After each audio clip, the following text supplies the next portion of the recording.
Welcome back to That Handicapping Show. I'm Claire Novak, returned from vacation, and Tom is here to help me take a look at the $500,000 Sands Point Stakes, a grade 2 on the turf, September 13th for 3-year-old fillies.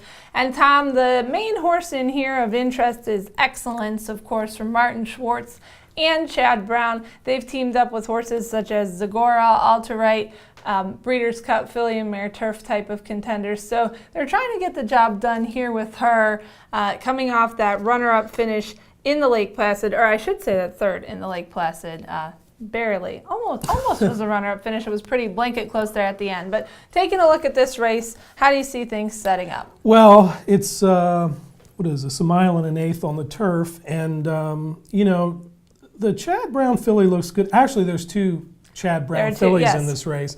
Number 1, Excellence, and then the outside horse, Ball Dancing, who actually finished behind Excellence in France in June and hasn't raced since.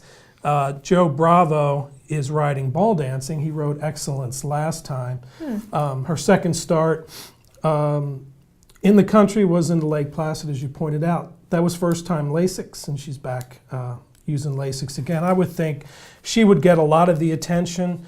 And as we've said before, you know, I'm always a little bit leery when a trainer has multiple entries in a race, and reluctant to not use one at the expense of the other, because I've been burned. And it's also paid off sometimes too. Christophe Clement has a couple in here. Sea Queen, who looks like she may be the pace setter here. Shipped to California last time for the Oaks at Del Mar. Ran okay, looked like a winner as the favorite, and then dropped back a little bit in the lane to finish 4th. But her race in the Oaks Invitational at Belmont was really, really good. And again, I think a mile and an eighth is a good distance for her. Really, really tough field here. Little bit sassy, extremely consistent.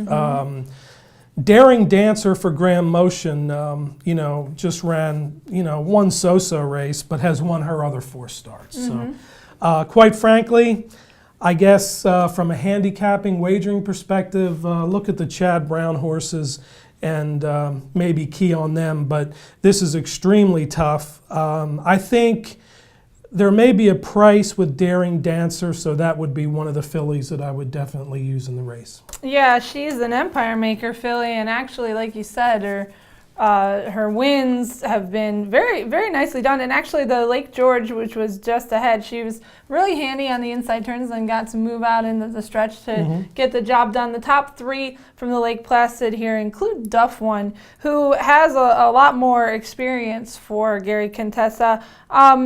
She has not actually broken through at the stakes level yet, even, but you know, she ran at probably what some would argue is one of the best races of her life last time out in the Lake Placid. Of course, she's by Harlan's Holiday. So you can take a look at all of those Lake Placid runners coming out of there. I'm going to also take a look at Miss Bezzy Lou. It's interesting here. She comes off a 3rd in the Alabama. She was running very, very well in grade 1 company on the dirt, but back earlier in her career has a pair of turf victories from Gulfstream Park earlier in the season. So I'll take a look at her returning to the turf for the first time since last April. She ran in the Ashland at Keeneland and didn't run so well, but after that was 2nd in an optional, and then came back 3rd in the Coaching Club American Oaks and 3rd in the Alabama. So we'll see if returning to a surface she has more victories over will be handy for her. Yeah, her turf races were really, really good. Of course,